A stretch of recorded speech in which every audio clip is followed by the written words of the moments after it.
Hey, longtime listeners, it's Shades here. Just wanted to drop in and say thank you for once again spending your holiday season with Sketch and I. Here it is, our big 2021 holiday spectacular.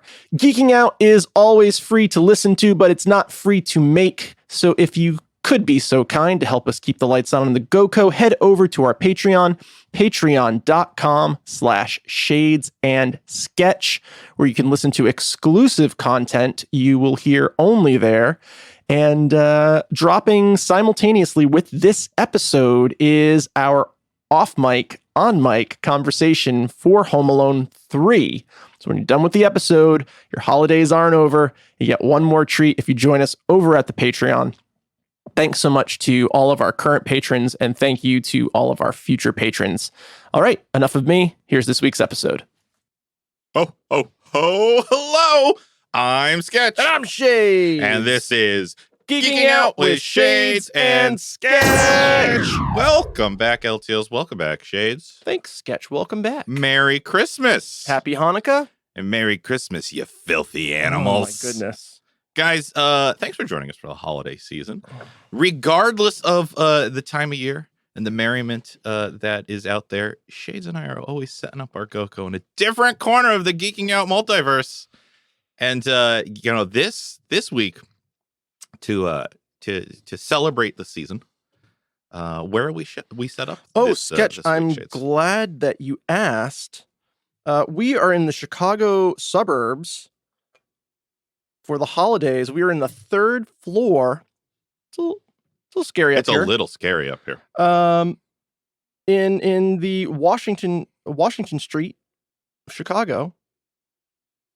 Here for the holidays. Here for the holidays at the McAllister household. But first, we should say we were invited. We were. No one's here. Not a soul. Just the two of us up on the third floor, hanging out. And we're home alone.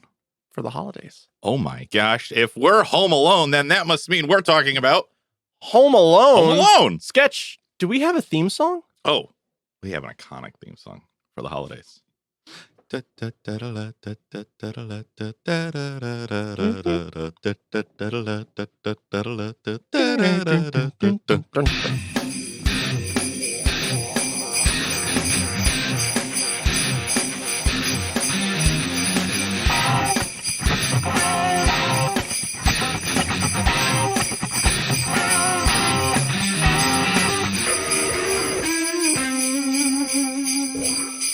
Oh, perfect. John Williams, ladies and gentlemen. Soundtrack of our childhood. Oh, is that...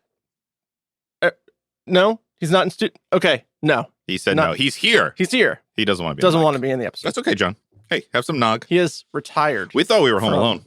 John Williams just took a paint can to the face. Sorry, you got to watch your step on the... you can't surprise us like that, John. Come on. So, Shades. Yes, Sketch. What is your history with the holiday classic Home Alone? Oh, guys, we should probably say here that spoilers for Home Alone. Home Alone. But we're gonna be talking about the Kevin McAllister Home Alone. Specifically Home Alone and Home Alone 2, exactly, Lost in New York. We will not be talking about Home Alone 3 or Home Alone 4 or the new Disney Plus, the recently released at time Home of Alone airing for the holidays or something like that. Not yet released for as of recording. So this is Kevin McAllister only. Yes. Yeah. Do we have confirmation? Is Macaulay Culkin in the new one? In the new one? I have no idea. Appearance? I don't know. I'm going to make a prediction. Yeah. A tenet of Home Alone is that there has to be an older, wiser, somewhat scary, person who helps the child who is home alone. Yeah. I'm saying it'd be great if it was Macaulay Culkin. I'm going to say it's an older Kevin McAllister played by Macaulay Culkin. That'd be amazing. That would be absolutely amazing. And if it's not, I'm going to be really disappointed. The only way to make that better is if the kid is Marv's kid. Marv's kid home alone for the holidays. And Macaulay Culkin is terrorizing him? Yeah. That would be. I'm all in. Guys, we'll get there. We'll get there. Well, maybe in the midstream, we'll tell you if he was there. My history with Home Alone. This was a Graham movie. Oh yeah, this is a strong. Graham movie. We need a shirt that says "This is my Graham movie" shirt or something like that. I'm here for it. Yeah, this That's a t-shirt. This is a classic Graham Sketch, movie. get on it. Okay. We'll put some t-shirts out. Yeah.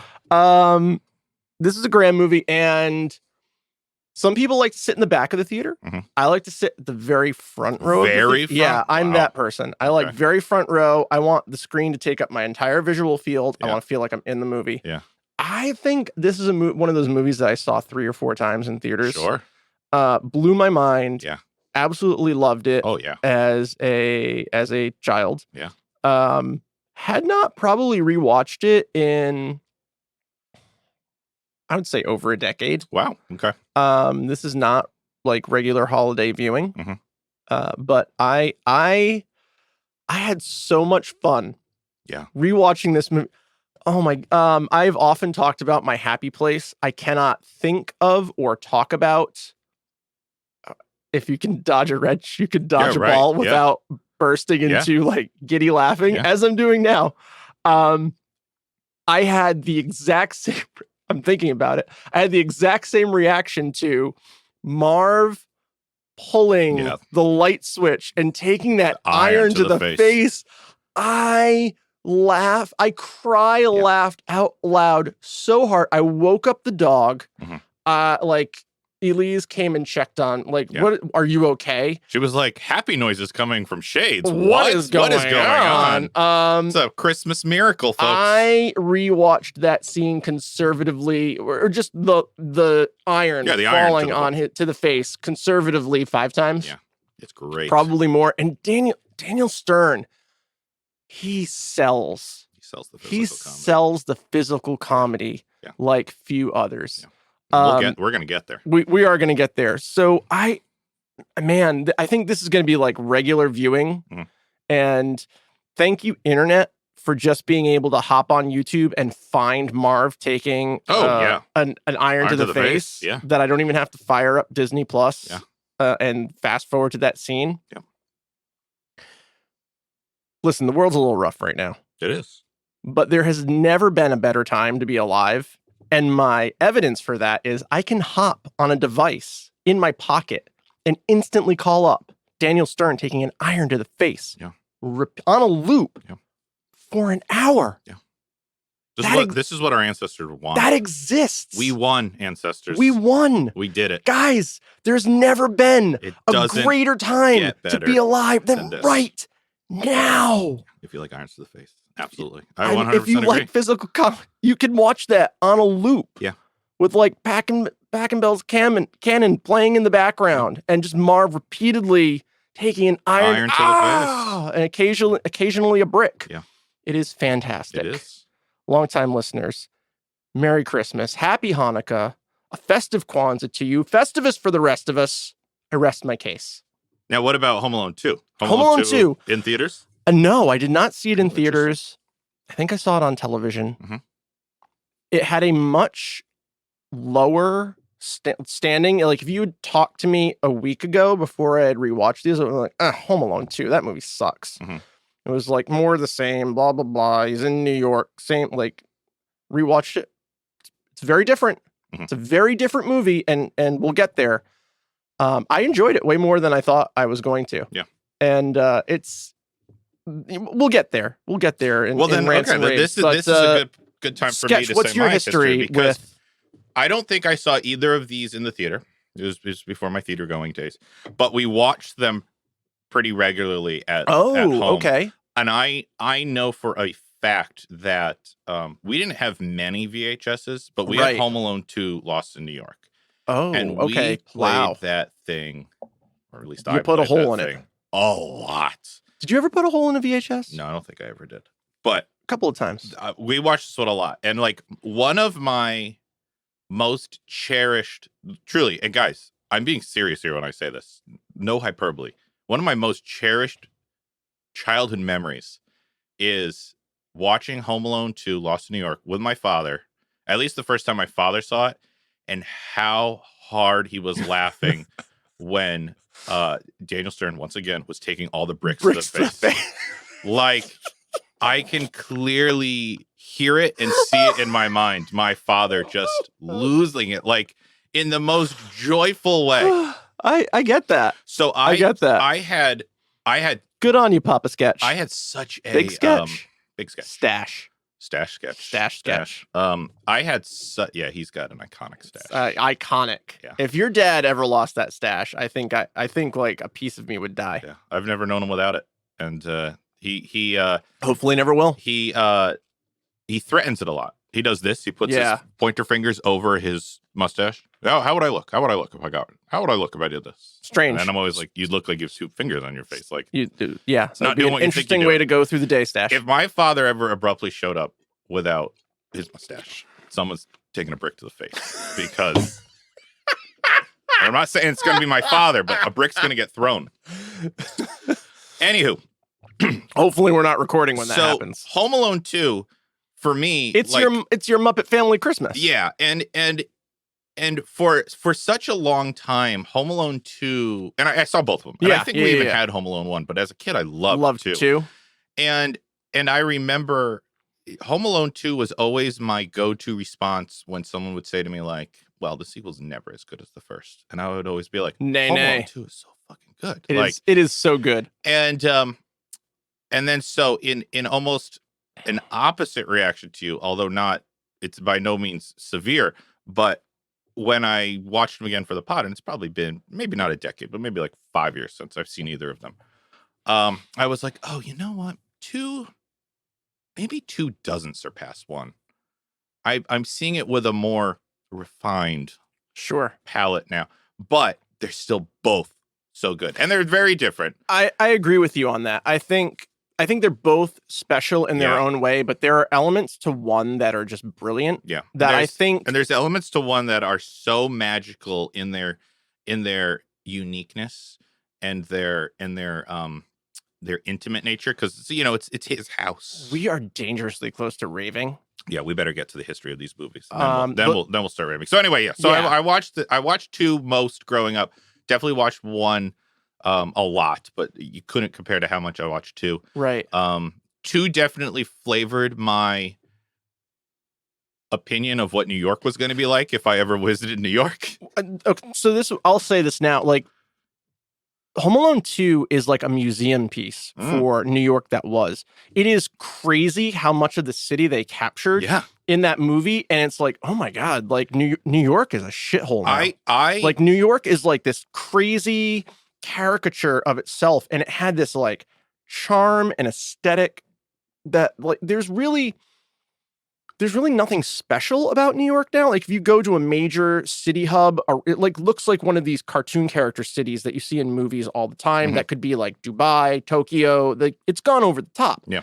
And like this captured like that gothic New York aesthetic so well. I wrote in my notes, this was a love letter to New York. It really was. And it did a really nice job between the set pieces of the park at night and the building that Kevin ends up using juxtaposed to the Crown Plaza. Like it really showed the difference in New York. The dichotomy of like the wealth, and then I guess they were doing a renovation, but we'll get there. Yeah, we'll get there. But it really shows the breadth of the different ends of life in New York. And I got that. I felt like this is authentically New York.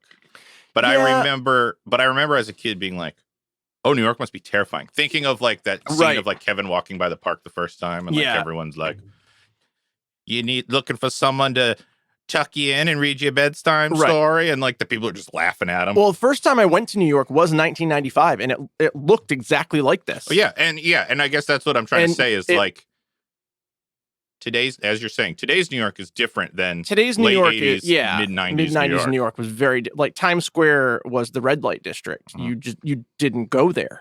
The only time you went there was New Year's Eve because unless you were looking for prostitution or nefarious. You filthy animals. Yeah. We'll get there.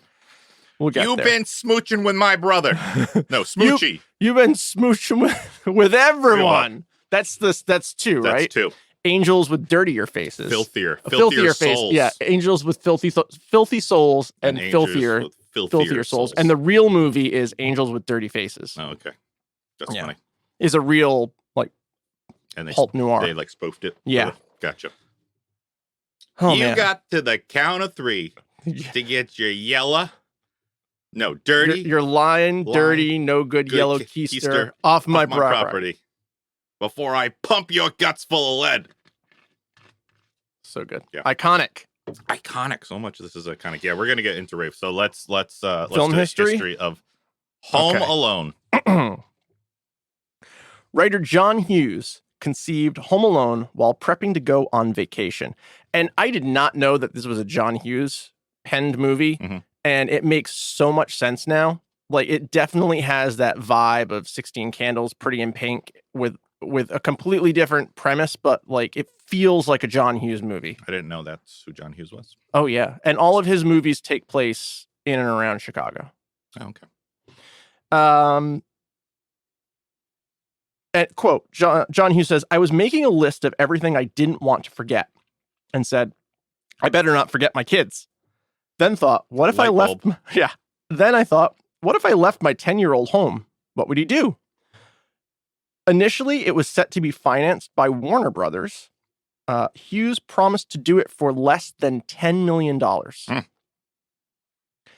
But was then immediately concerned it would exceed the budget. As most of it would be filmed at night. Just the lighting alone for filming at night in 95, I guess, was on location, on a soundstage, was very expensive. And so he met secretly with Fox to see if they would fund the project if WB proved inflexible. He was smooching with everybody.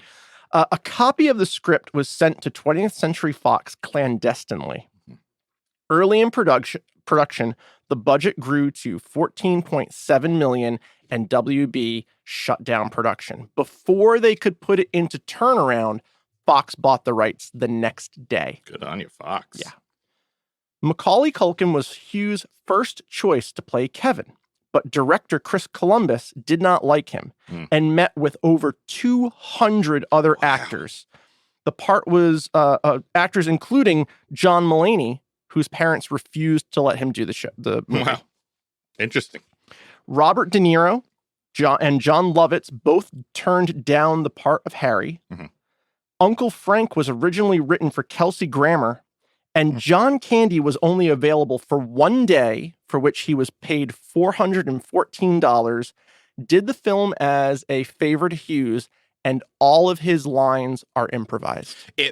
And you know what? They felt like that, but in a very good way. Well, I mean, Katherine O'Hara and John Candy are both like Second City alum. So good. Like, their scenes together are completely improv.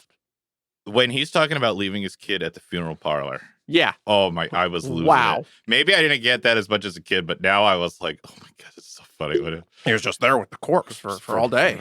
We didn't know about it. He was there for 8 hours, but he was fine eventually. He shook it off, about 6-7 months later, he started talking again. It's like, oh my God. So that, and Katherine O'Hara was just like, okay, can you just no. Oh, but like so both, they're both yes and actors. Yeah, and just fantastic. Joe Pesci was a surprise choice. He said yes to the role of Harry, and he was afraid he was getting typecast as like a tough guy actor working with Scorsese, and nobody really understood why he wanted to do this movie. But he was purposefully mean to Macaulay Culkin. To the kind of concern of the cast and crew, because he wanted Macaulay Culkin to be legitimately afraid of him. Yeah. And also, he later confessed because it pissed him off that everyone was pampering Macaulay Culkin so much. Sure. And he didn't consider him a real actor. In a rehearsal for the scene where they hoist him up onto the coat hook and threatens to bite off his fingers. Pesci actually bit him during rehearsal, requiring first aid from the on-set nursing staff. And Macaulay Culkin still bears the scar to this day. That's kind of cool. It is, but it's also horrifying. Well, yeah. Yeah. But I mean, like I'm sure the number is surprisingly high, but how many people can claim to have a Pesci scar? Oh, I feel like that number is surprisingly high based on the movies that he's done. But they remain friendly. and they remain in touch to this day. It comes across, and especially on that coat hook scene, you see you're afraid the for Macaulay terror Culkin. Yeah, he is in legitimately Kevin's afraid. face. So listen, I'm not condoning it, but I'm also saying you also see the concern in Daniel Stern's face. Yeah, and I did the research, and I was, that scene has always stood out to me. And then I rewatched it, and Daniel Stern's kind of like side eye looking at Pesci the whole time. Yeah. He's not looking at Kevin. He's like pointed at Kevin, but he's like side eyeing Pesci the whole time. And it works because Marv's you can afraid also think too. Marv is oh shit, he's gonna kill this kid. We're going from burglary to flooding houses to child murder. This is we're in trouble. Yeah, like Frank is losing it. Yeah, and Daniel is thinking Pesci's losing it. Yeah, and it just works on film. Yeah. That's what I got for history. Anything for 2, or just like it was such a I can. Success, so 2 was such a success that 1 was such a success that a sequel was greenlit immediately. Yeah. With a drastically increased budget. Oh yeah. The concept for going to New York came about organically and immediately. It involved the same cast crew as the original movie, and there was some difficulty to filming in New York at the time, which feels strange to say, but you had to have a permit to shoot somewhere in New York before New York would give you a shooting permit to film in the city. So you had to have like a base of operations that you were going to be filming in for an interior before they would just let you shoot in New York. Which is why so many movies that take place in New York often have New York montages, because they don't have permits and they like film it out of the side of a van, particularly in the 70s and 80s and 90s. So they could not get permission from like any New York landmarks to have that be their base of operations. And so they set upon the Park Plaza Hotel. And in order to get permission to film there, Chris Columbus recounts the story that in order to get permission to film there and get their New York filming license, they had to get permission from the building's owner, whom at the time was Donald Trump. And usually you have a staff or office that deals with these things. Oh, sure. And Chris Columbus says, quote, "The bastard answered the phone himself and demanded to be in the movie, or else we couldn't get a permit." And he is. And he is. And he imagined that they would just cut the scene and it would never make it into them. They would film it. He'd get to do his thing. They get their permit, and then they'd cut it, and it would never be in the film. Yeah. When they screened the movie, it got the biggest laugh of the cut. Wow. That I don't know, but that got one of the biggest reactions, or if not the biggest. So they left it in. No, the rest is history. The rest is history. Could you imagine like if he would like slipped on a bunch of marbles? That was his big scene. Man, that would be amazing. I mean, that would be absolutely amazing. But yeah, there's a whole story. Chris Columbus has told this story. Macaulay Culkin has told this story, that it was, it was not a fun experience shooting with the Donald. Yeah. And there is a growing movement of which Macaulay Culkin has endorsed and has said he will do it for $0 to digitally replace Trump with an older Macaulay Culkin. Oh, that's funny. And so Kevin would ask himself that would open up. That would be so timey-wimey. It really would. It would just be so fun. That would be very fun. I would like to see that. Just the technology exists. That's what I mean. It would be so easy to do that at this point. It would just be fun to see an older Macaulay Culkin interact with himself. Yeah, I think that would be really fun. Yeah, because it's a nothing scene. You know what I mean? It's like, oh yeah, it's you whatever you cut it from the movie. Whatever you're not lacking. Yeah. And it's like you could just do that for fun, and then it just if you haven't seen it, which you have, we've all seen it. You just ask, we're lobbyists. Right. That's it. It's a nothing scene. And Donald tells them we're lobbyists. That's it. I mean, there's the joke is that it's him. Exactly. That's it. Yeah. Like, why would the back end of that is he only owned the hotel until 1995. and he sold it at an $8 million loss Oh, wow. because the hotel had gone down so hill from 1992 to 1995. Wow. Bummer. I mean, that's the joke. That's the joke. But yeah, I mean, there's no conceivable way that like this kid would interact with the owner of the hotel. Yeah. In that it's such a like nothing joke. It is. Yeah, I agree. Yeah. So by the time the movie came out, the Park Plaza's reputation had already like kind of plummeted. Good thing they got that Home Alone bump. Exactly. So like that was the joke. Yeah. That was like the joke wound up being inadvertent that like the hotel was doing so poorly that the owner of it is giving directions in the lobby. Yeah. Which Womp is lost on us in 2021, but So put Kevin McAllister in there. Kevin McAllister Sr. Exactly. Perfect. Love it. All right. So that's the history of the Home Alones? That's the history of the Home Alones. Of 1 and 2. Of 1 and 2. That's all I found for 1 and 2. Perfect. Sketch. Yeah. How much do you think they made? How much do you think they cost? All right. First one cost $14,414,000. That's a great guess. That's because you said it earlier. I did? Yeah. Oh. You're talking about how much the budget went up Oh, to. the budget ballooned. And then John Candy only took $414 for it. So I added it together. Hey, there you go. And I got what I consider to be a pretty close estimate. He's quick, ladies and gentlemen. Yep. It cost $18 million. Okay, so it still went up a little bit more. John Candy asked for a little bit more Yeah. than that 1440. Yep. Or 414. Okay, I think it made a bunch of money. I think it made fistfuls of money. You would be correct. I think it made $98 million. That is a very low That's guess. low for a high amount of money. Yeah. $150 million. Still low. $238 million. Still low. Still Sketch, low? It made $476.7 million. Wow. That's like Avengers money. And that's just the first one. In 1990. Yeah. That like when you adjust for inflation, that's like Avengers money. That's crazy. Okay. How about Home Alone 2? All right, so they got a bigger budget. I think they got a considerably bigger budget. So I will say we're up to $40 million budget. That's very high. I doubled it Yeah, and then you gave did, a little yeah. more. So it cost $28 million. Oh, okay. But you're absolutely right. A lot of that was shooting on location in New York. Okay, so $28 million, and I think it did just as well, if anything lower than the first. But just in that ballpark. Oh yeah. Made $359 million.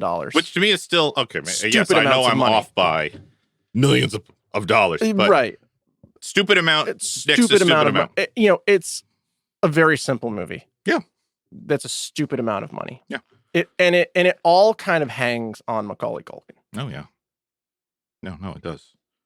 Yeah, and if you watch the first one and you don't like Macaulay Culkin, you're not going to go to the second. You're not going to go to the second movie. Yeah. Yep.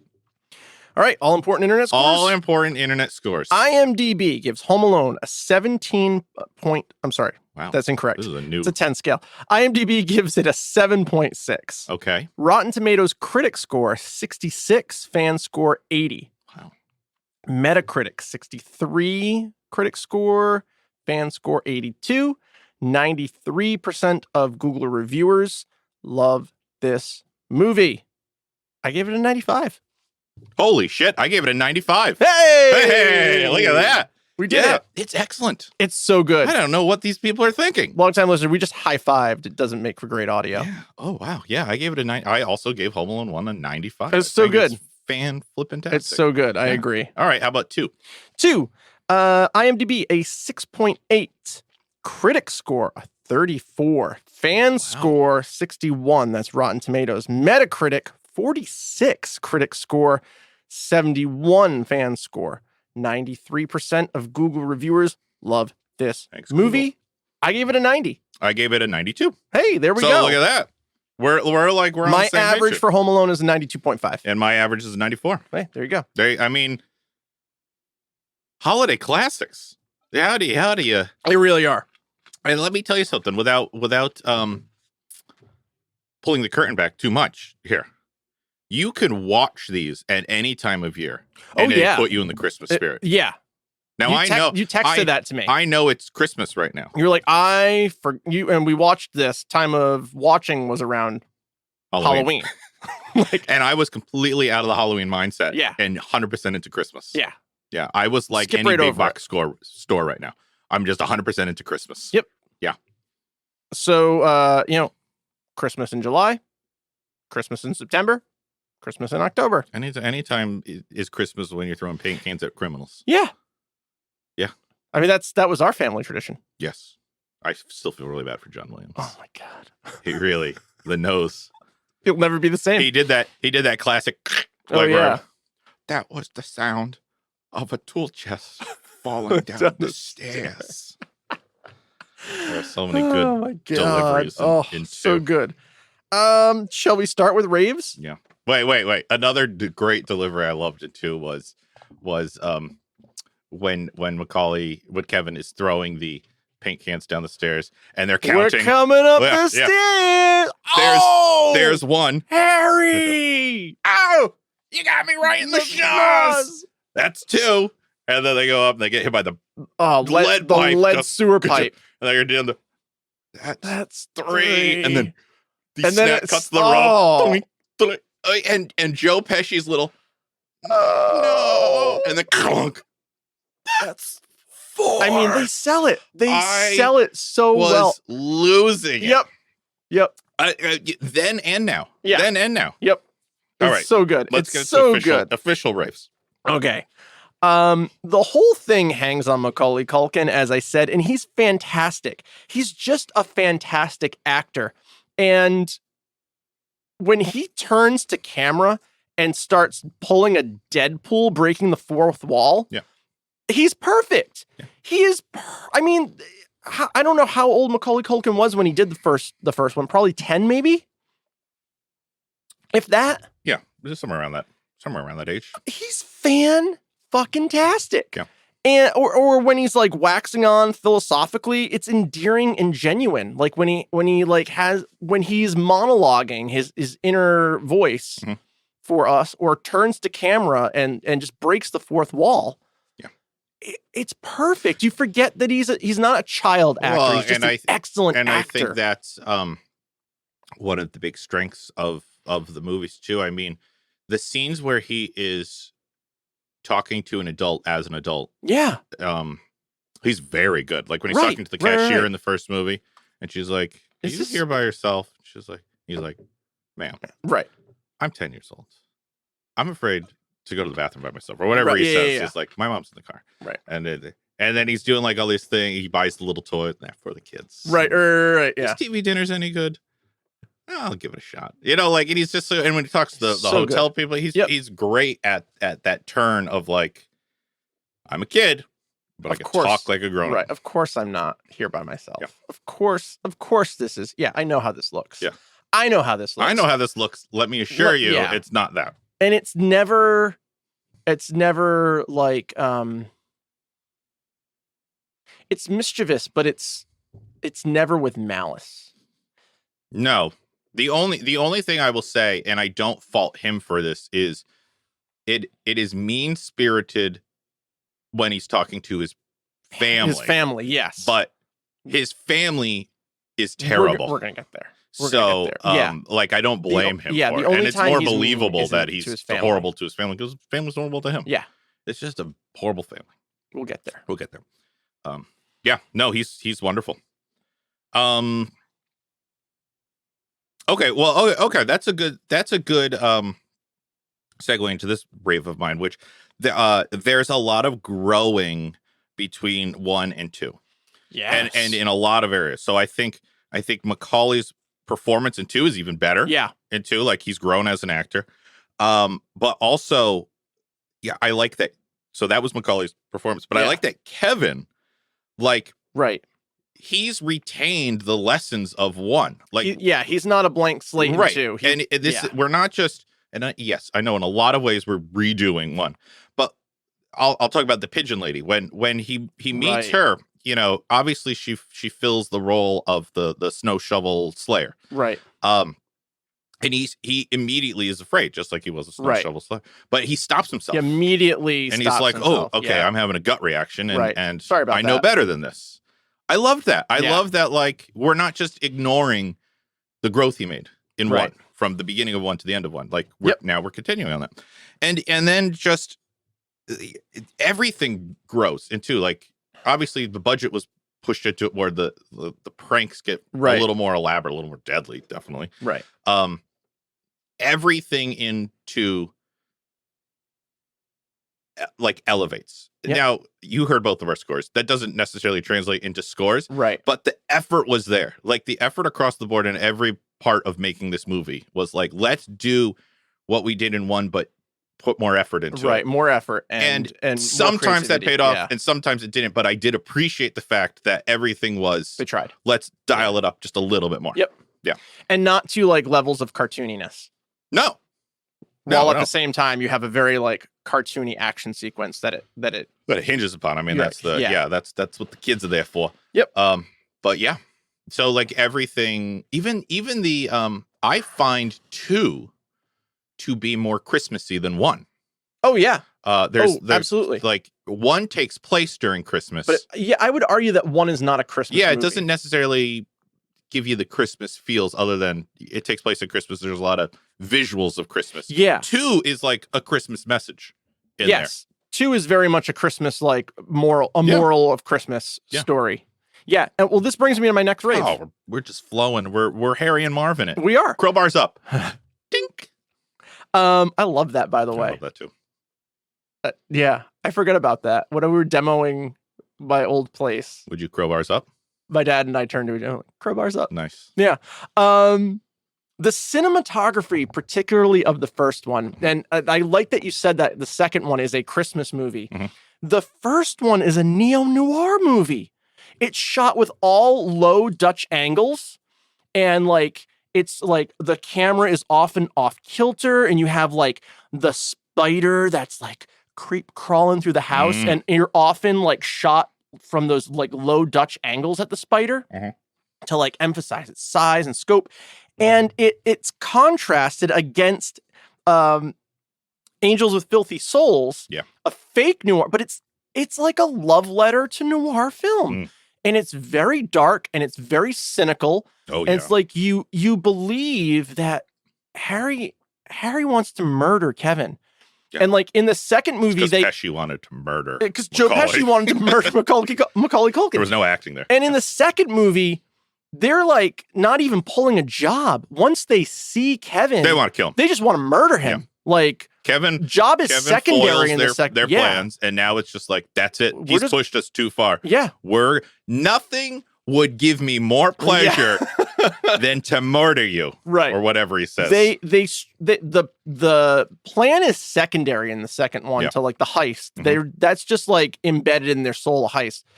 They just straight up want to murder him from the time they see him, and they come very close in the first encounter. Yeah, I don't care if I get the chair. I'm killing that kid. Yeah, yep, exactly.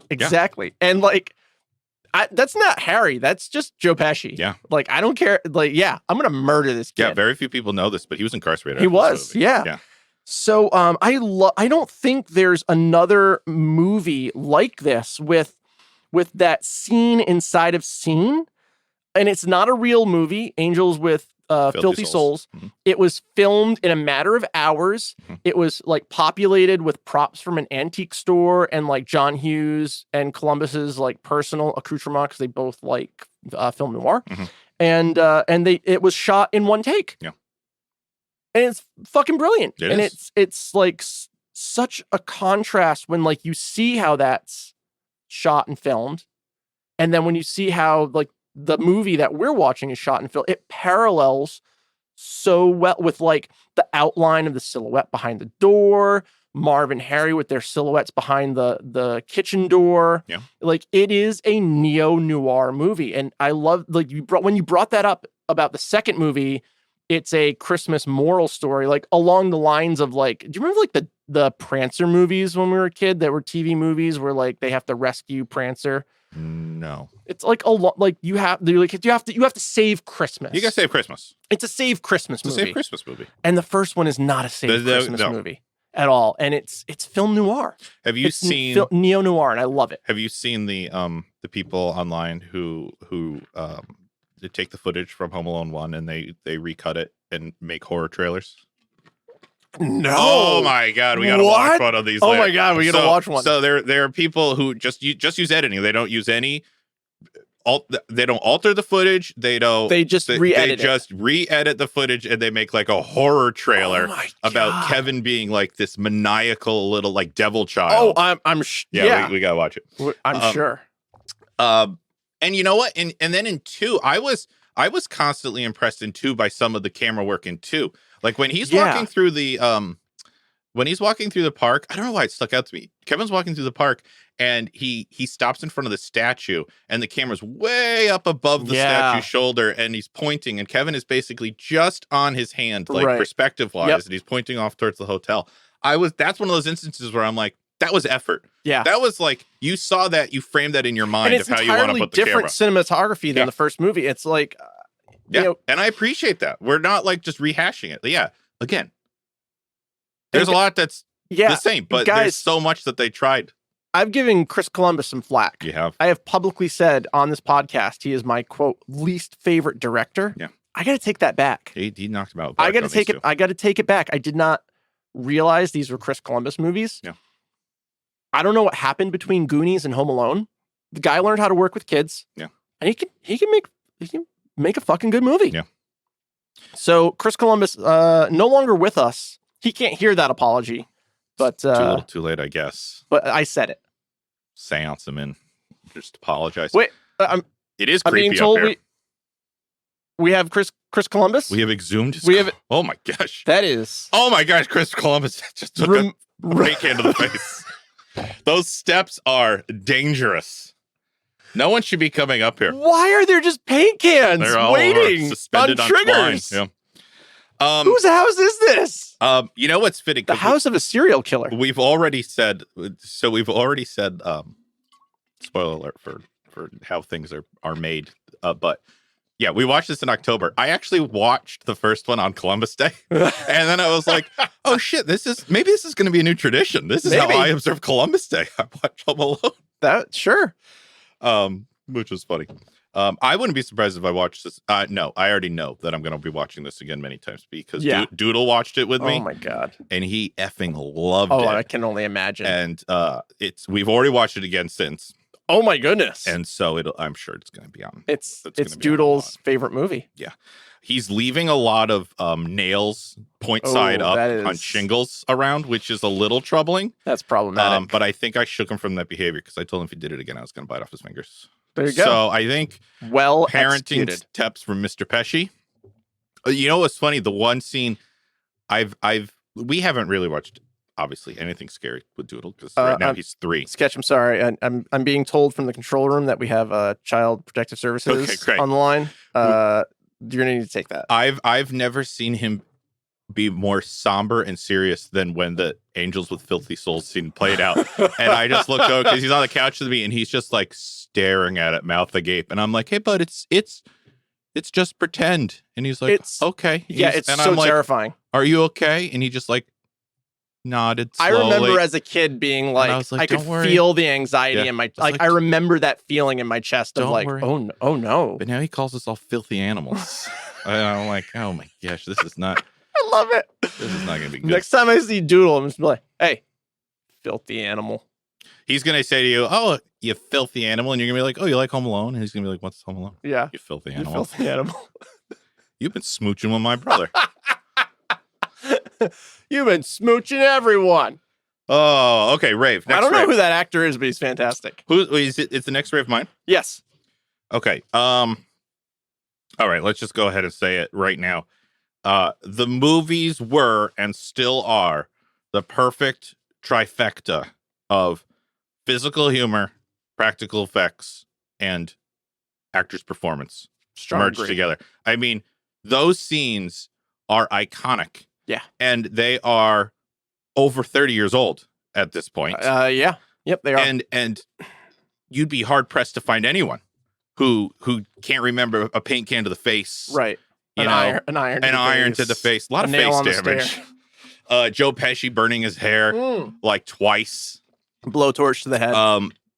It's not just the setups are great. I mean, his setups are great, and they're this mixture of inventive and whimsical, and dangerous, and sadistic.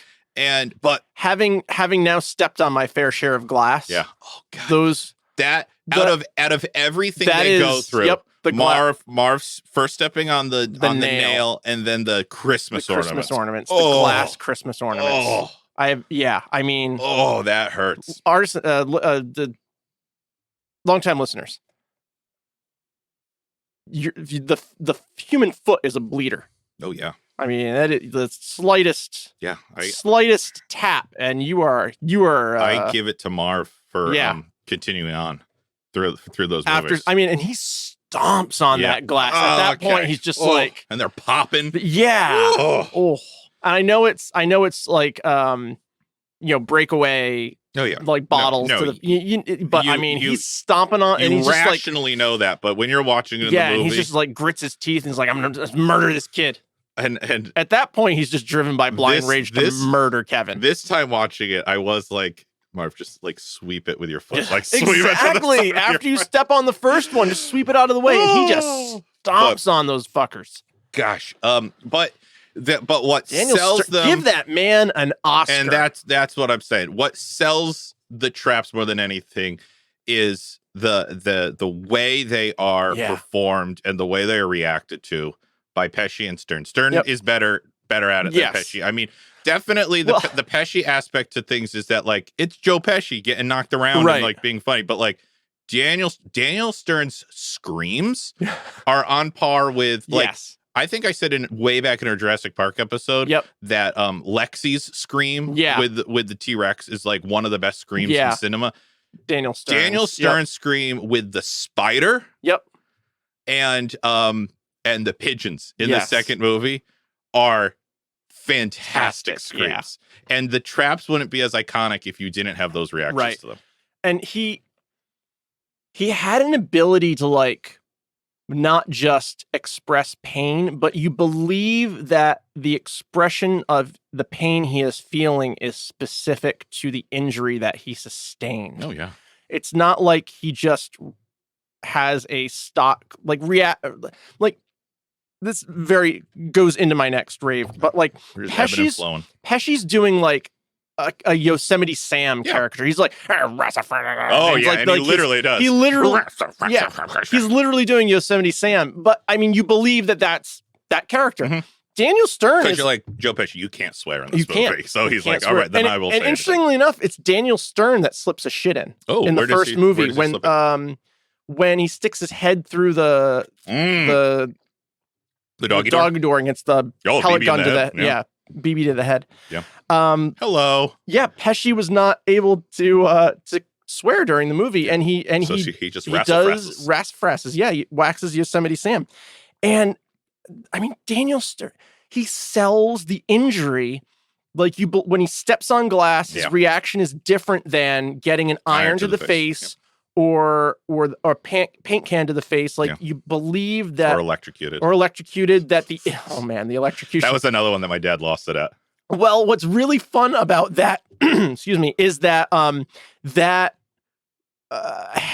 Marv dummy when he turns to skeleton briefly is, I don't know what came first, if it's Grateful Dead's Touch of Grey where they all turn into skeletons. Mm-hmm. I don't know if that was first or Home Alone was first, but with the paint all over it, that is the prop from that video. Neat. And I don't know if they reused the prop or the prop was created for the video, but I saw it immediately. I was like, oh, that's from Grateful Dead, Touch of Grey. And I went and looked at it, and it is actually. I mean, another check in the column of Kevin is sadistic is that Marv is there getting electrocuted, and you pan to Kevin, who just dials it up. Kevin, Marv is already right, and Kevin's like, do, turn.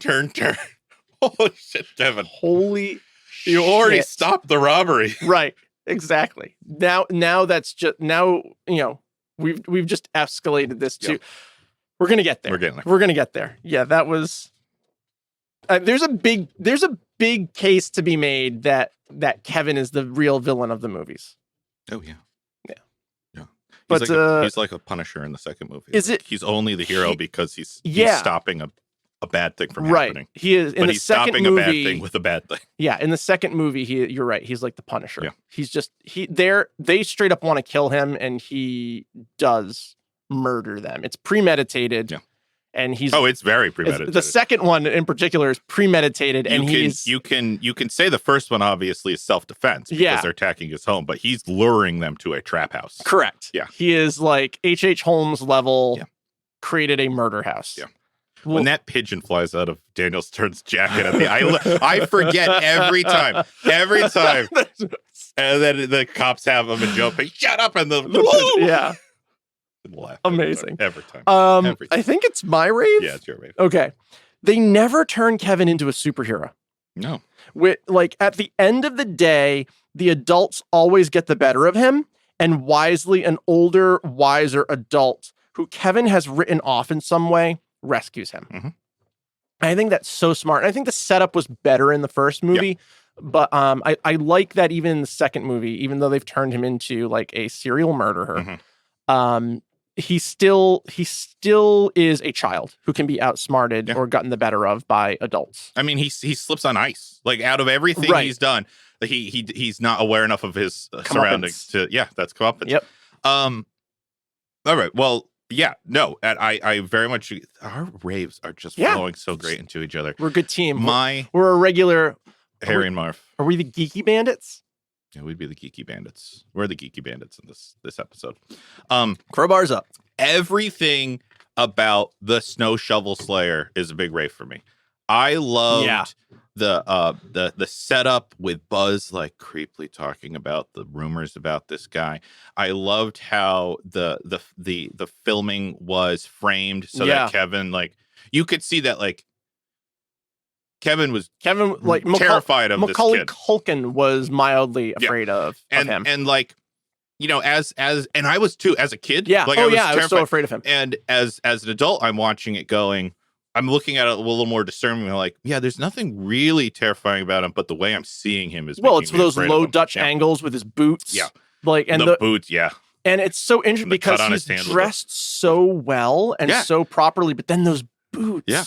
Which makes sense because he's shoveling all the time. Exactly. But also, if you murdered your family, it's a great way to hide the evidence with his rubber boots. Yeah. And then the scene in the church, like, it gets me. Like, I remember being a kid going, oh, this is really nice that he's finding out he's a nicer guy. Right. But then now as a grown-up, quote-unquote grown-up, saying, like, finding how sad he is because the divide in his family. Right.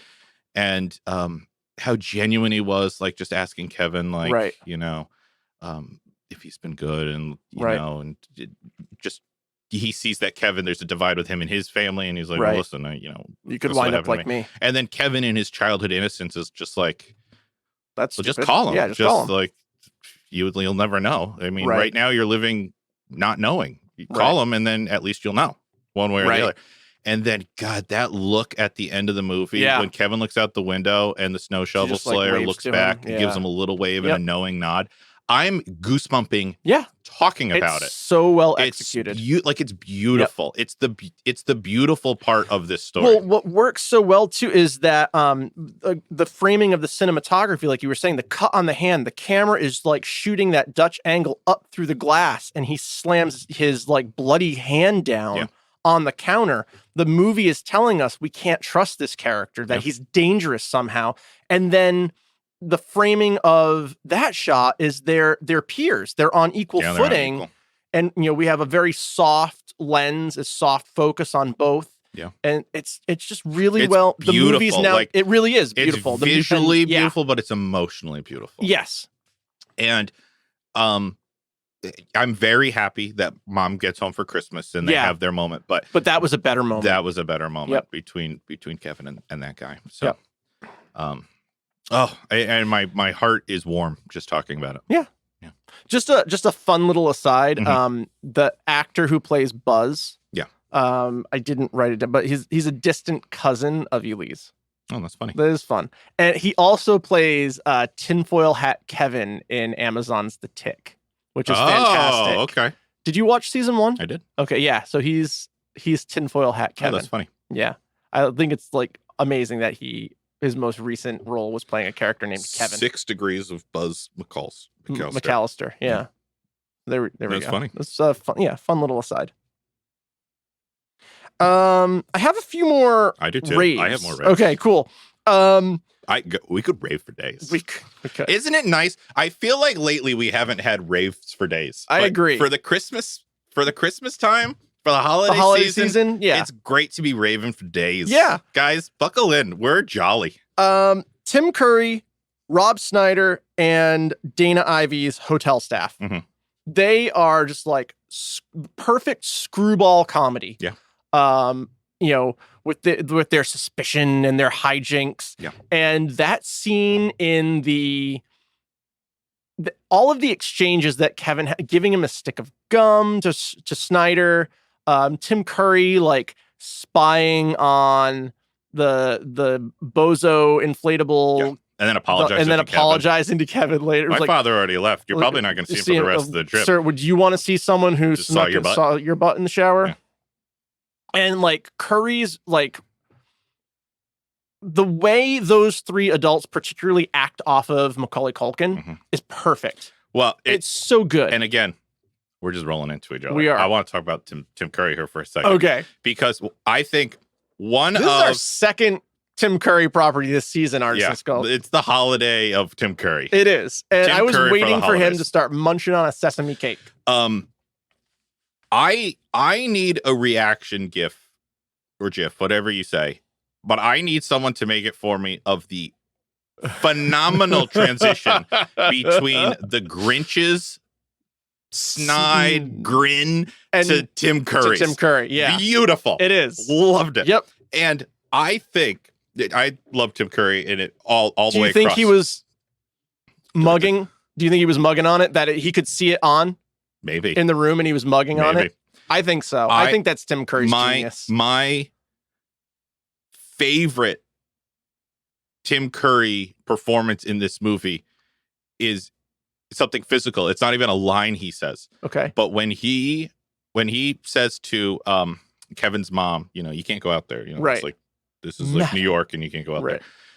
And she just tears into him and just like his lip quiver. Yes. Is so authentic that you see the terrified man that he is with the facade that he keeps up of being a well put together, right, excellent New York connoisseur. Melts perfectly, and just that little lip quiver. And he says, "Do bring a coat. It's quite chilly." Yes, I was like, "That's it. That's the peak of Tim Curry's performance in this movie. That's so good with just a little lip quiver. I loved it. So good.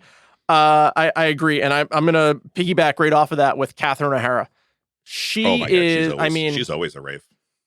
She is a national treasure. I didn't watch all of it, but I watched enough of Schitt's Creek. Oh my God, she's the best part of that show, and she's I love so that amazing. show. And didn't want to do it. Did the pilot as a favor to Eugene Levy. Yeah. And then they picked it up and they called her back and was like, they picked it up specifically like they were like, well, yeah, they're like, oh, we don't want the show if she's not going to do it. Yeah. Katherine O'Hara is a fucking treasure. She is, and she is like done some screwball comedy parts, but you like believe her as like when she turned into like, my child is lost in New York. Like, do you think anything out there is as dangerous as me? Yeah. When she turns to camera and says that, I'm like, oh yeah, 100% believe her. Believe her. When she's pleading with the people in the airport, my heart is breaking. Yeah. Even as a child, my heart was breaking. Her desperation is so palpable. Yep. And so sad. Just so terribly sad. And she knows she's a terrible mother. Yeah, she recognizes. And doesn't pretend that she's not. Yeah, she's like, listen, I fucked up. Yep. I don't care right now. Judge me all you want. I got to fix the situation. Right. Either help or get out of the way. Right. A lot of times I get asked at the old Egyptology department. Yeah. Because they know I like movies and TV shows and stuff like that. I get asked, who's my favorite actor? And I give them a couple of my favorite actors. And then I get, who's my favorite actress? And time again, I say, Katherine O'Hara. Yeah. And usually that's met with, who's that? And Wow. I'm like, well, there's a younger group of coworkers at the Egyptology department. But if I give a couple roles, they know. They know who that I'm like, is. she is so good at so many different ranges of emotion. Is this our fourth Katherine O'Hara property? All right, well, what do we got? We got Beetlejuice, Home Alone. What else was she in that we did? No, okay, so maybe just our second. Man, I would like to. I would be down to like do a geek out on Katherine O'Hara and just like watch a bunch of her things and talk Moira about how shit is so fun. I know, she's right? so good as Moira. Oh, and I love in Schitt's Creek that that's basically who she's playing, an older Moira. Yeah, so good. Anyway, do you have any more raves? I do, but I feel like we're going long. We're raving on the for raves. days. Can I do one more? Yeah, please. One more, and then we can move on. Yep. The series of events that leads to Kevin being left home alone, the titular Home Alone. Yes. In the first movie is so well crafted. It's completely believable. Right. That this family would leave this young child home alone for the holidays. Right. Because you can, if you've never seen the movie and you say what the premise is, it's easy to be like, how on earth? No way. It's so, every aspect of it is the attention to detail. It all lines up. Right. It's the lightning strike of like, this all just lined up and it happened. And you can't fault any of the things along the way. Like, okay, that would never happen. Right. Everything that happens to lead to Kevin 100% happen. Yeah. The power going out, his ticket getting thrown away because it got covered in milk. Everything. The phone's going down. The head count annoying with the kid. Everything it just lines up. Yep. Perfect. And you're like, absolutely. Strong agree. He'd be left home alone. And I would be hard pressed to say I wouldn't find myself in that situation in 1990 with a house full of like 17 people. Yeah, little monsters. Yeah. So listen to me, you little shit. Did they need to make it that believable? No, they didn't. And that's what we say a lot for raves. It's better than it needed to be. Right. And it was tighter. Strong agree. Home Alone. The kid gets home. He gets left home alone. Okay. And as evidence of that, no, we're gonna lay it all out. Home Alone 3. Yeah, Home Alone 3 does not put the effort in. No, and we're not gonna talk about it. Yeah. But Home Alone 3 does not put the effort in. It does not. In a lot of areas. But specifically in the setup for the kid being home alone, doesn't put the effort in. We were talking a little bit about Home Alone 3 off mic. Yep. So, but we're not talking about it this episode. We're not. Because we are raving for days. Except. We are. It is now time we're professionals. And listen, neither of us gave it a perfect 100. There's some things to say. Yep. All right. May I? Sure. I don't have many rants. I don't either. I have 3. I also have 3. Kevin is a psychopath. Yeah, I know he is. He has created a premeditated murder house twice. Yeah. To end Harry and Marv's lives. Mm-hmm. Neither Harry or Marv should be alive. No. The injuries that they sustain in both movies should have ended their life. Like Daniel Stern taking those bricks to the face. He's dead. Dead after the first one. First brick, that was 5 stories up. He throws 3 more pinpoint accuracy bricks with pinpoint accuracy. All to the front of his face. Yeah. Like dead. Yeah. 3 stories. Yeah. He dials up the electricity on that generator. That's dead. He's dead. Dead. Joe Pesci's the kerosene bomb in the toilet. Dead. Like 3rd-degree burns. 100-pound bag of cement dropped from like 5 stories up on dead. Neck broken. They're dead. He is a straight up remorseless psychopath. They are dead. And we're supposed to, and he's unremorseful. Yeah. He's like, he says, you guys deserves this. He derives pleasure from the harm he inflicts on them. And on the other hand, Marv says repeatedly, he's just a little kid. He keeps saying that. He keeps saying he's just a little kid. Yeah. Let's leave. I liked this is I'm sorry, I'm gonna That's rave okay. in some rants. I will allow it. I liked so Long-time the first listeners, movie, will you allow it? in the first movie, the line, "Oh yeah, he's just a little kid. Little kids are afraid of the dark." Yeah. And then in the second movie, "Oh yeah, he's just a little kid. Little kids are scared of the park." And Yeah. I was like, you didn't have to do that. That was great. Yeah, I don't know if it's in the script or it's just Stern, Yeah, but it's a great moment. But yeah. So it's a big problem that the protagonist, we're supposed to like this kid. Mhm. He's sadistic. Yeah, He is unremorseful, and he has murdered. Yeah. He has murdered 4 people, essentially, because Marv and Harry should not have. It should, for all intents and purposes, be a different duo in the second movie, because instead of jail, they should just be dead. I'm willing to say, like, I can suspend my disbelief and say that Marv and Harry could survive one, but be in no state to escape prison a few months later. Yeah. There is no way they're alive. I mean, Harry in 2. got like a severe infection from the 3rd-degree burns Yep. on his scalp and died in prison. Yep. And I mean, there's no way they should survive 2. One is lifelong damage. Yeah. Irreversible lifelong damage to Yeah. these 2 people, and you should never see them again because they need Right. medical attention for the rest of their lives. 2 is dead at the first trap. Like, dead at the bricks for Harry. And I guess it's a 1 or 2 traps in, but dead at the kerosene bomb for Harry. Like, they are dead. And that was so, a rant is anything that takes you out of the movie. Mm. And even as a child, I remember watching The Murder House and just being like, you don't get up from that. Like the drain pipe, you don't get up from that. Oh yeah. Like bouncing down this onto they're dead. 4. Yeah. You don't survive that. The kerosene bomb. How about the kerosene rope falling down kerosene into the rope, basement? Dead. Every single one All of them those are dead. traps should have resulted in their deaths. With the exception of maybe the tool chest, because it wouldn't have had that force the way it went down the stairs. I am willing to every single I can't suspend my disbelief in the murder house. If this were a different type of movie. Sure. Right? Much darker. Yeah. Okay. And they pull away at the end of 2 and show that Kevin McAllister is in a mental institute because the events of 1 snapped him.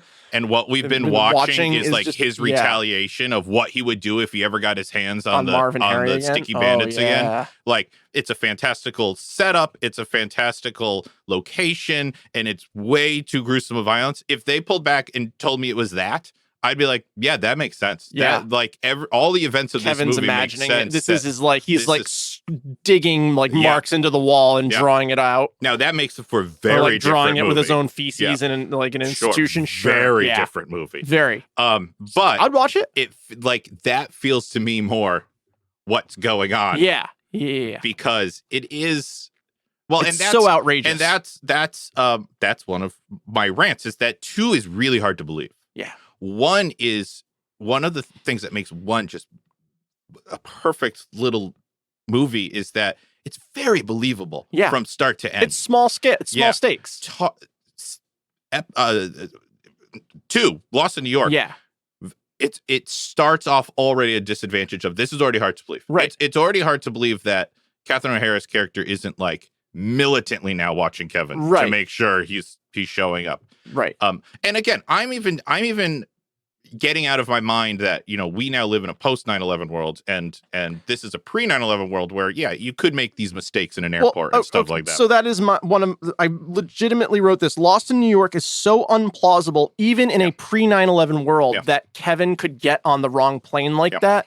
You can't just like run up to a gate and get on and like, it's so implausible. Yeah. Like they would not let the kid on the plane in that situation. And they, And more so, the most unplausible thing of the movie that I found, it was that Marv and Harry would bump into Kevin on the street. That's my big thing. There are 8 million people on the island of Manhattan. The sheer coincidence. Totally unbelievable. That the wet bandits. Sticky bandits now are running into the kid that put them in prison in a completely different city. And Harry immediately recognizes I was just like... Yep. Bullshit. And that's when I started concocting this idea in my head that like, oh, Kevin's... This is his psychotic breakdown. Fever dream. Yeah. Because like all of these things, whereas one was like, yep, that makes sense. That makes sense. Two was like, okay, I'll allow it. I'll follow along. But it was always like, okay, yeah, I'll buy it to go on this journey. But I can't look back at it and be like, oh, that was so perfectly put. You're right. It should have been a different group. But I would have cried if it wasn't Daniel Stern. Right. At case in point, Home Alone 3. Waterworks. Waterworks. Side note, I thought and I didn't notice this, but my wife did when we were watching it. Little detail, which was so good. In the first movie, the Wet Bandits, their cover vehicle is a plumbing van. Yep. And their tagline is, "We specialize in flood control." Right. Oh, yeah, perfect. They didn't have to do that. Nope. Again, it went to such better lengths than it needed to. Mm-hmm. May I? Mm-hmm.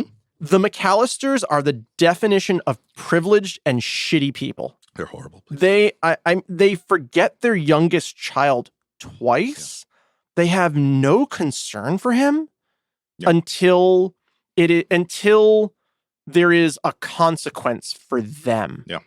Like they don't until like, yes, like the mom is like, Kevin, how do we do this? Blah, blah, blah, blah. But it isn't until they like the police get involved. They're like, you better get home immediately. You better get to New York immediately. That the dad and the rest of the family are like, oh yeah, we better get to New York and get our kid. And like they are the definition of like shitty, privileged people from the suburbs.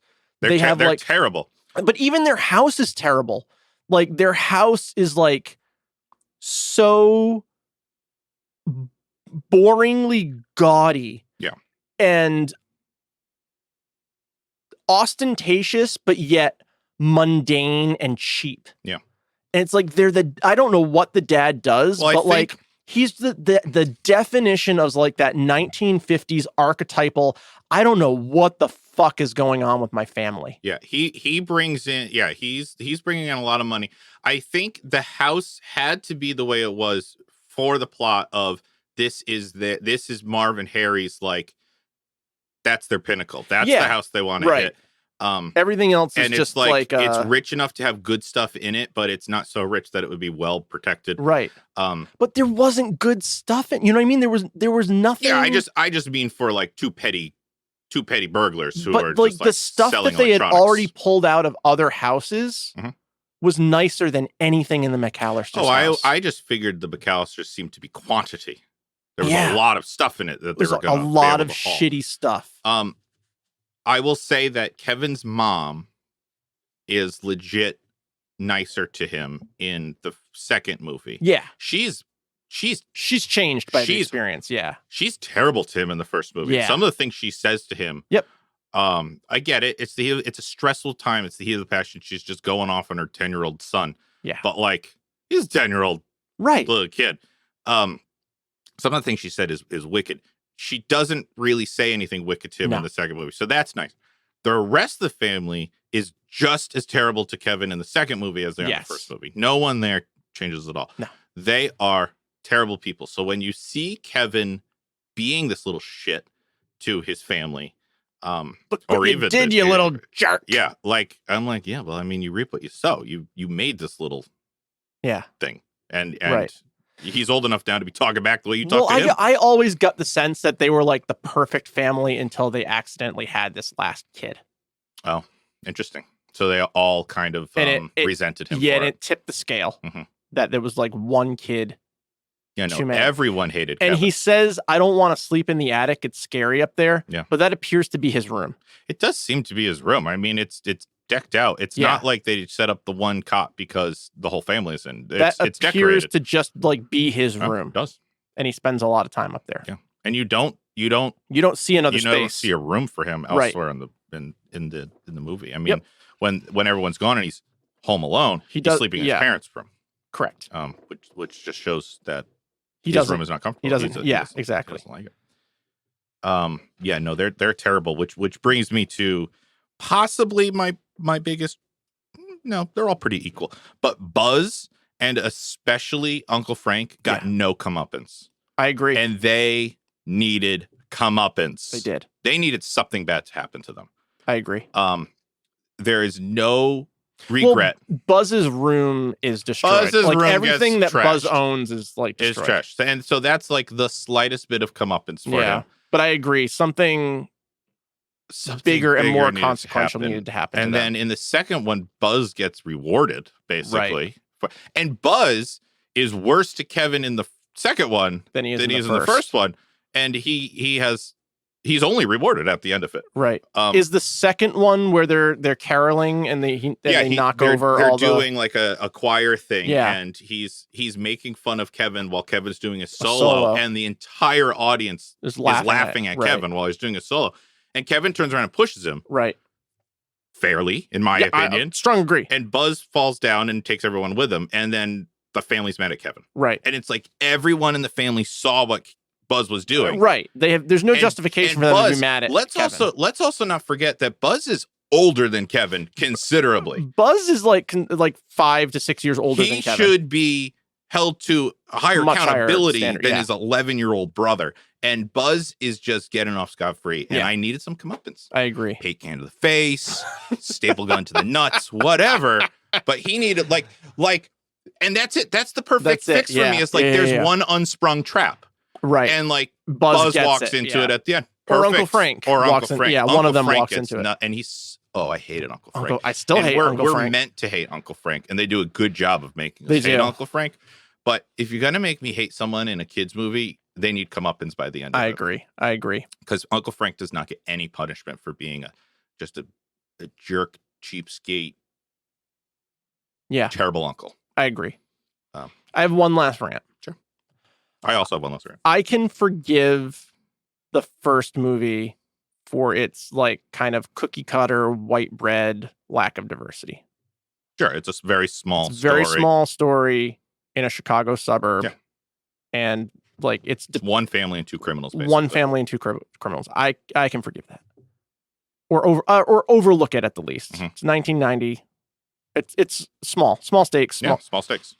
In a city of 8 million people, in arguably the most diverse city in the world, the lack of diverse casting and just its depiction of homelessness, being unhoused, and the circumstances by which you become unhoused is criminal. I broke my heart, and I didn't want my heart ever broken again. So now I live in the park with pigeons. Yep. And she is like the happiest, like pigeon covered park dwelling person that you've ever met, and her life's so perfect, and she just hangs out in Carnegie Hall all the time, which was just fucking bullshit. And it took me out. It's insulting. Its depiction of walks of life and its lack of authentic casting for New York. Like in 1992, New York is still like the most diverse city on planet Earth. Yeah. And just like the lack of capturing New York, the people who live in New York authentically is, I can't overlook it. It was so obvious in its in the way it was cast and shot. It's funny. It's really problematic, particularly in 2021 when you look at it. It's funny that this worked out so well this episode because we don't compare these ahead of time, but we're just ebbing and flowing into each other so perfect. My last rant that I want to talk about is the Pigeon Lady too, because obviously they're trying to recapture Snow Shovel Slayer, right? And they're just failing all over the place. All over the place. Like she does not tug the heartstrings the way the Right. Snow Shovel Slayer does. There's no depth to her journey from beginning of the movie to the end of the movie. Like her big win at the end is that she gets a tree ornament from Kevin. Oh, and I texted who will this to never you. forget her. I will never forget you. Woman whose name I don't know. Don't even. She never says her name. Never says her name. He has no way to reconnect with her. He does nothing to help her. Hey, super rich parents, we're living in this penthouse apartment for free. Yeah. Let's let my friend who saved my life spend a night off the streets and take a shower. Yeah. Fuck you, John Hughes and Chris Columbus. What the hell? It was. What the fuck?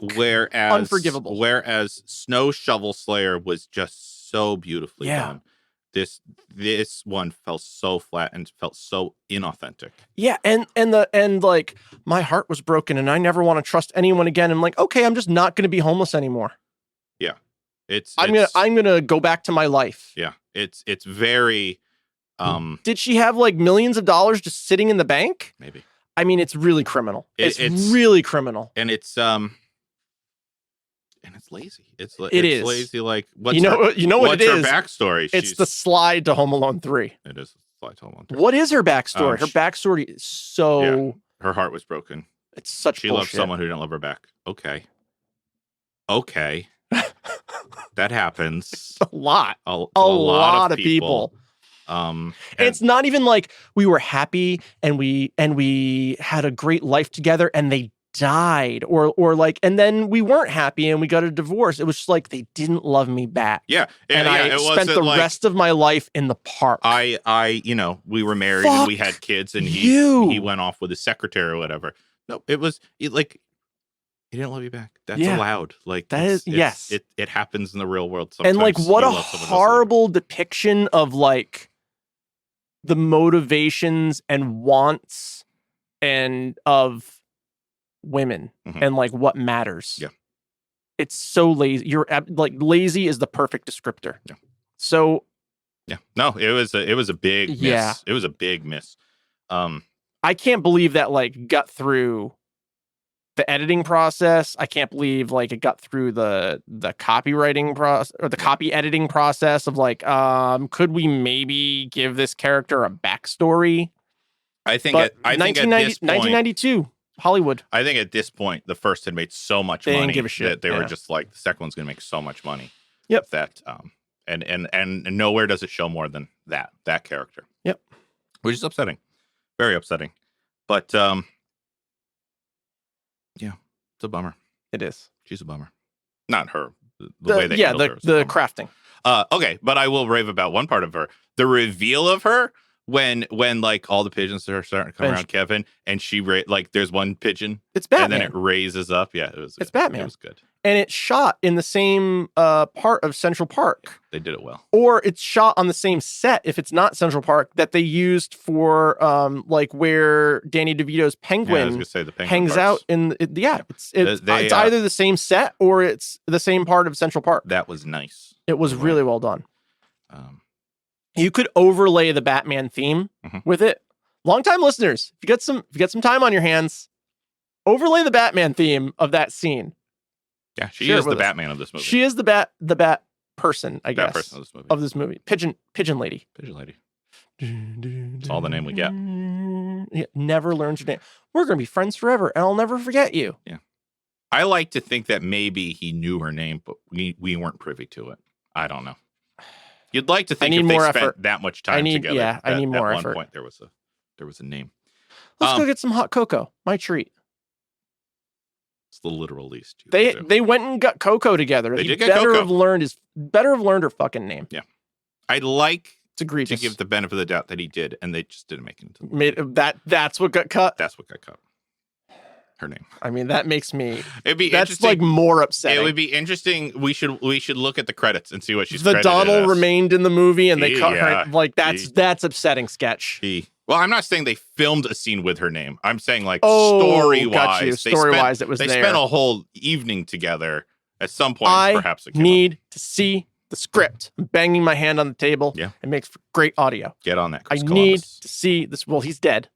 And as is John Hughes, I believe, is also dead. Someone Someone get on it. Yeah. Long time. Is John Hughes dead? Do we have control room? We don't need any confirmation to say it. We'll just say it, I guess. R.I.P. John Hughes. You will be missed. All right. Yeah, John Hughes died in 2009. Oh, bummer. Are there any other rants, or should we move on to some BQs? That's my last rant. Let's time to go to see if you get some BQs. I'll try and give you some big A's. I got some big. I don't really have any big questions for this movie. No, it's pretty tightly done. Here's my first. Okay. Which one should I go with? I'll go with this one. How could Kevin McAllister clean the entire house top to bottom for when mom gets home, but leaves the gold tooth right on the floor where it fell? Yep. The one, it's almost like he was like, I'm only going to touch things that I had to do with. I did not have anything to do with I didn't have anything to do with it. It must have been there all along. He knocked it out with the paint. Yeah. I mean, like, he didn't place it there. Right. Got you. Because he had to pick up the micro machines. He picked up everything. Yeah. Everything. Except for that gold tooth is right there. I mean, I guess I don't have an answer for that. Yeah. And I will follow that up with, how did he put the house back in order so quickly? He was very responsible. I mean, the mom comes home, like the most time we can give her between Snow Shovel Slayer and mom walking in the door, 4 hours. Yeah. He does a great job. At the most. So that's the Christmas magic in the movie. It is. But I will say, again, I like how it the film. I like how, like, the movie resolves its, like, film noir moment with the tooth. Nice because it goes to the low Dutch angle. The dad picks it up.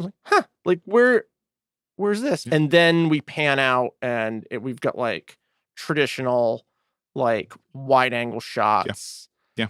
There are no close-ups on anything after that point. Yeah. And just, like, kind of resolves its own, visually resolves as well as story. Isn't it nice? I mean, it shows you how much we like this movie that even our BQs are ending with raves. Right? You know? Sketch. I understand real world. Yeah. They're cartoon characters. No one's going to die. Yeah. Particularly in Home Alone 2, how does Marv, after taking four bricks to the face, a 100-pound bag of cement to the head? Yeah, that's a tough one. The electric shock. How does he then climb out of the basement? Yeah, he's just spry. Physically, how does he physically? He's a spry guy. That's the best you've got for me. I'm telling you, my answer is that all of 2 is Kevin's psychotic break after the events of 1. That is literally my answer. Is that none of it actually is possible. This is Kevin's mind exaggerating it all.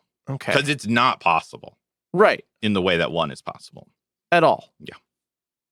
Okay, that's my best answer. And in my head, I'm even starting to believe it. Okay, that 2 didn't happen in the real world. I don't know if I'm there yet, but I appreciate. Yeah, sit on it a little bit. I appreciate your attempt. Watch it again, and next time you watch it, just keep telling yourself that Kevin's just drawing on the wall with his own he's shit. making all this up and see how it holds up.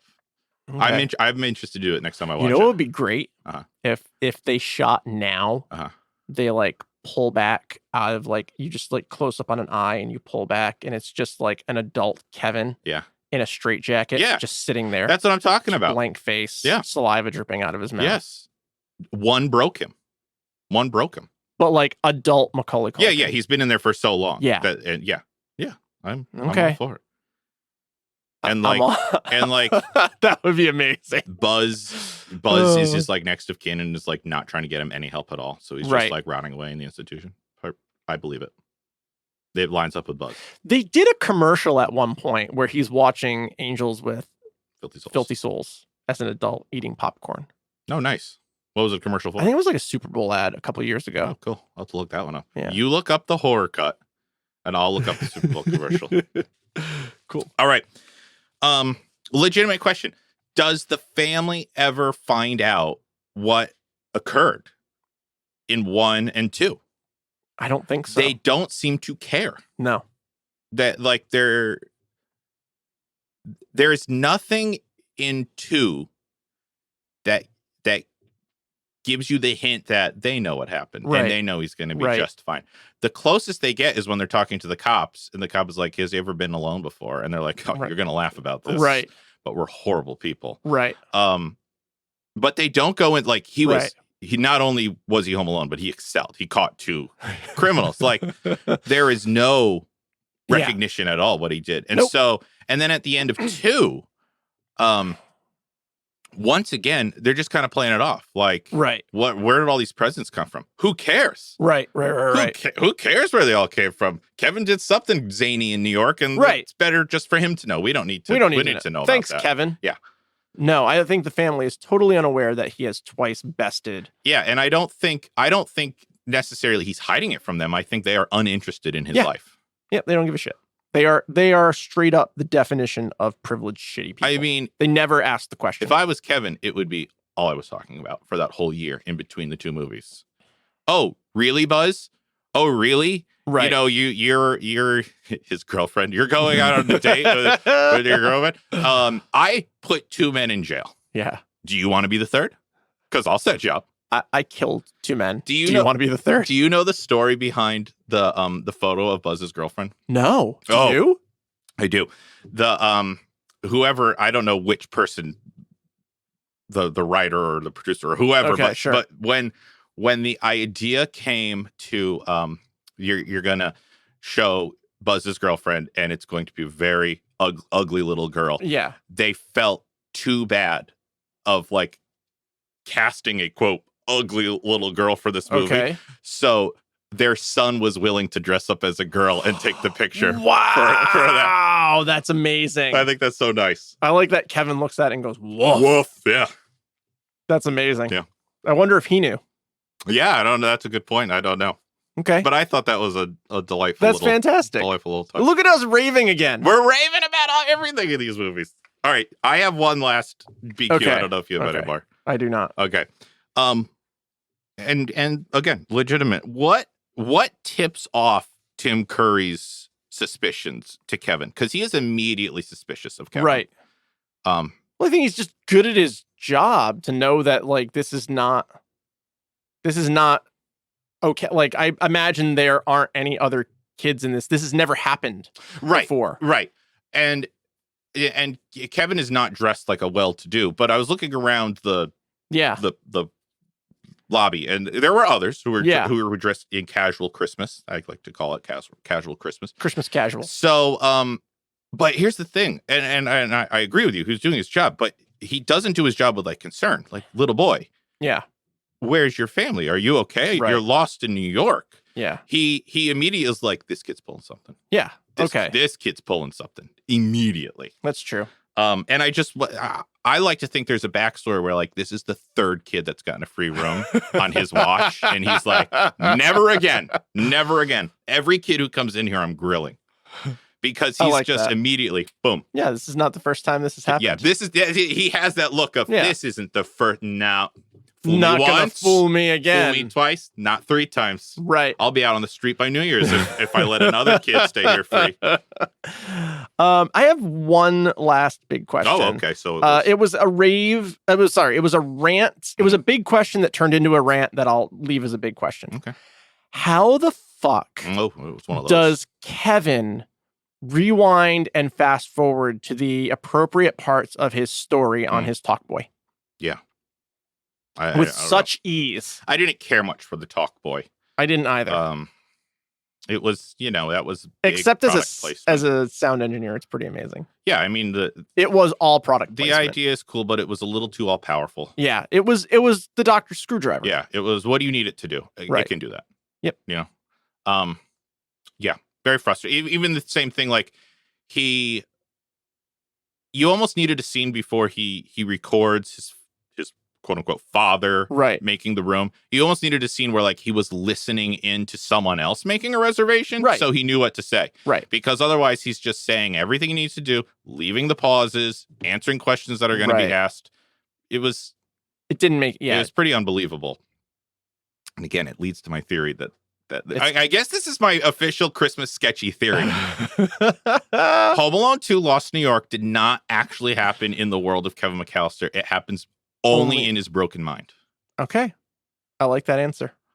I think that the snow shovel slayer did save Kevin from the wet bandits, but it was too late. Not physically too late, but it was like mentally too late. When Kevin was facing death and finger digestion, it broke him and he never recovered. And everything following that is in his mind. Even the end of 1, because you would like to think that Snow Shovel Slayer would be like, I'll let me get you home and talk to your parents. No, they're not home. They're not home?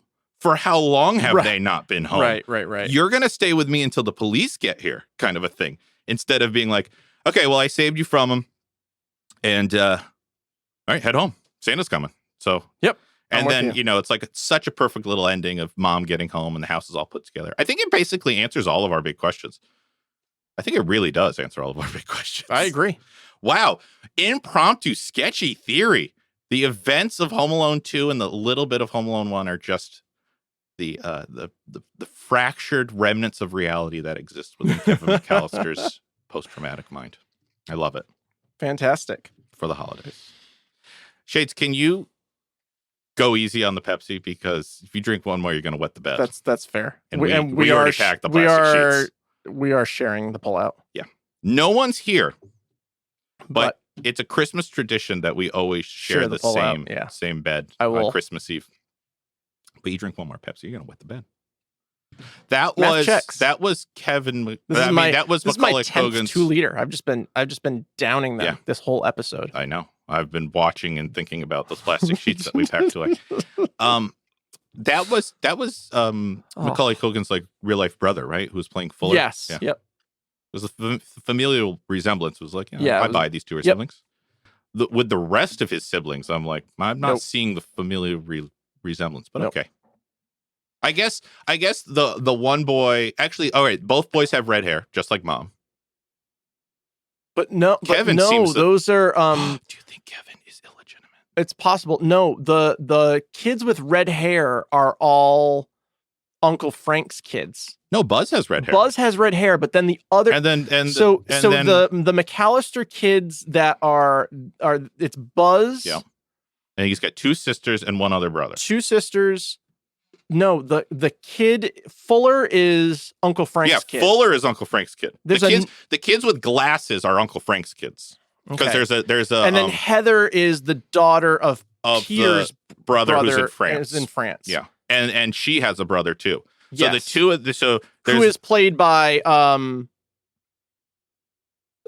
Pete. I thought that was Kevin's brother.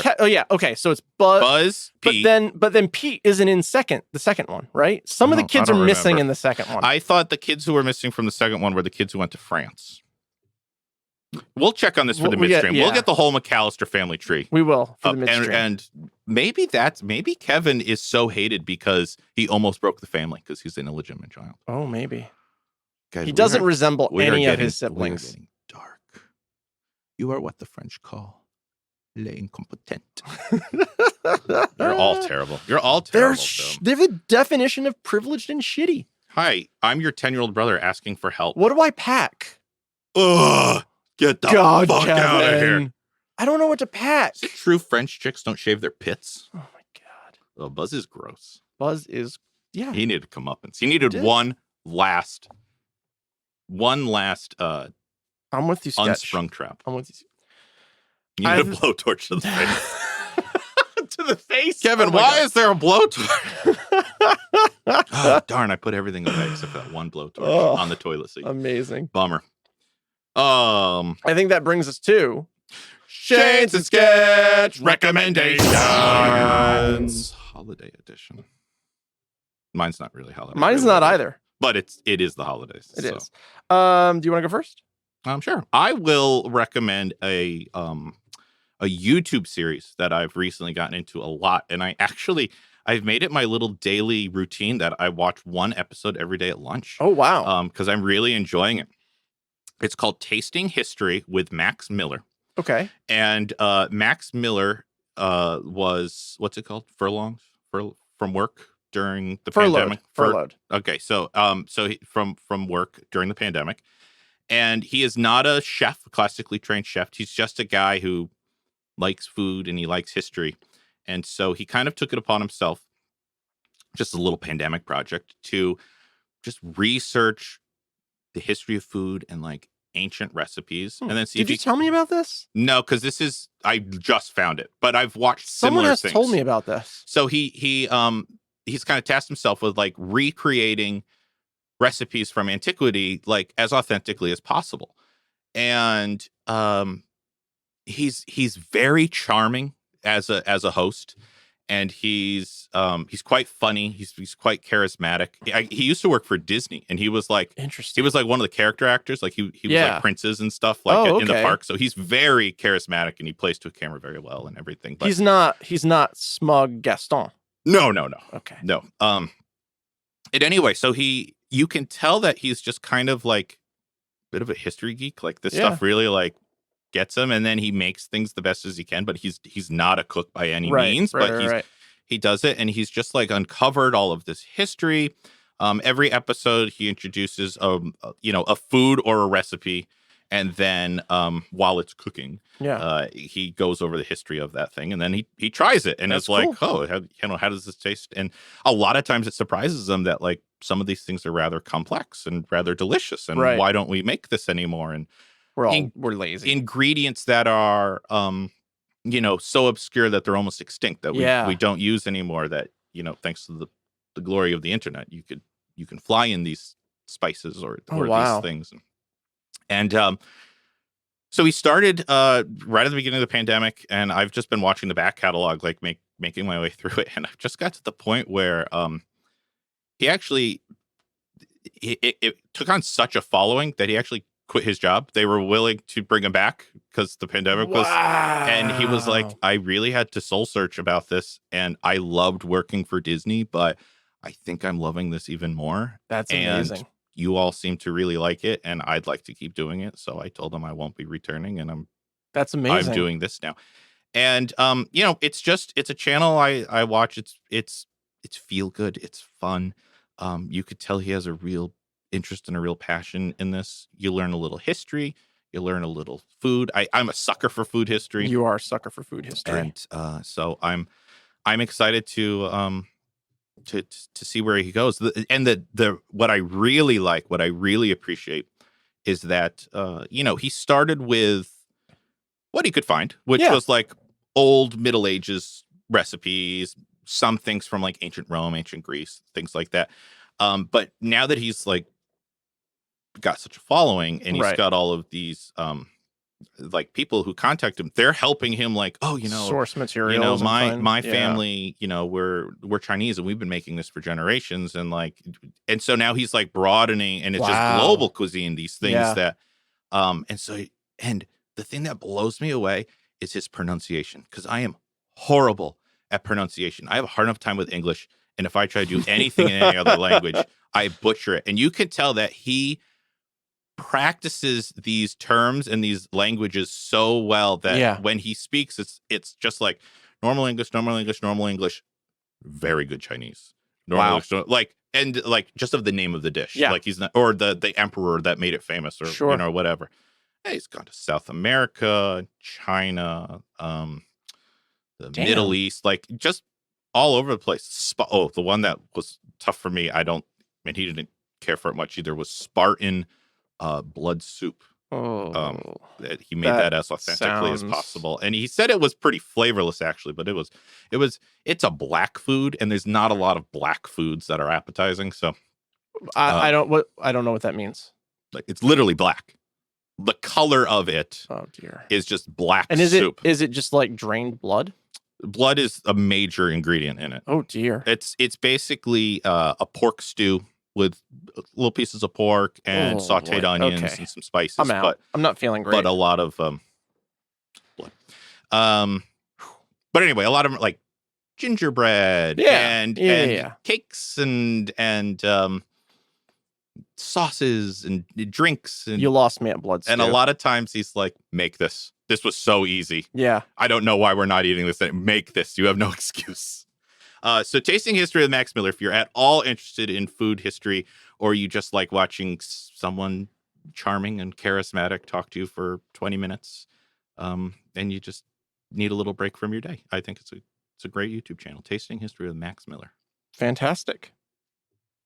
Sketch, I am going to recommend the 1941 John Huston movie, Maltese Falcon.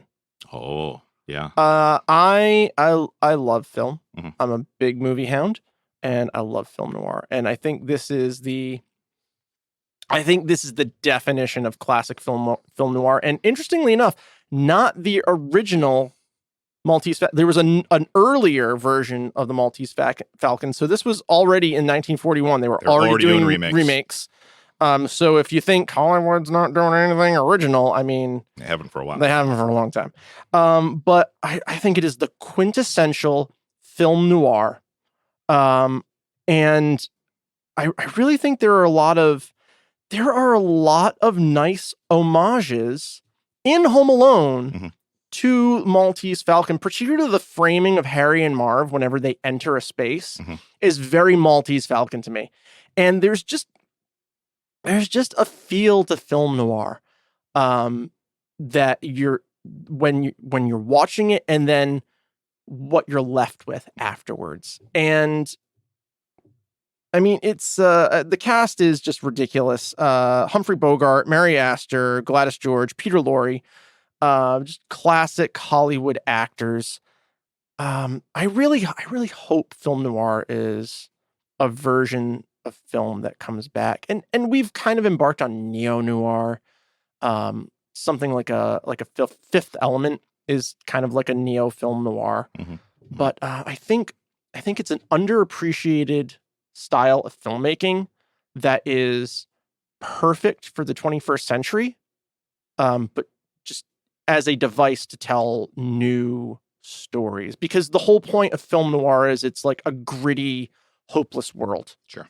That our characters are cast against, and insurmountable odds, hopelessness, like hyper violence and ill remorse, and just the visual style combined with that storytelling. I think it's certainly unappreciated now as a device for filmmaking, but I think there's a lot of ground to cover with the genre and aspiring filmmakers out there, or forget aspiring. I think this is a great genre of film to revisit, and no better vehicle for that than Maltese Falcon, the 1941 cut specifically. Specifically, the 1941 Maltese Falcon. Yeah, you don't happen to have an easy place to find that, do you?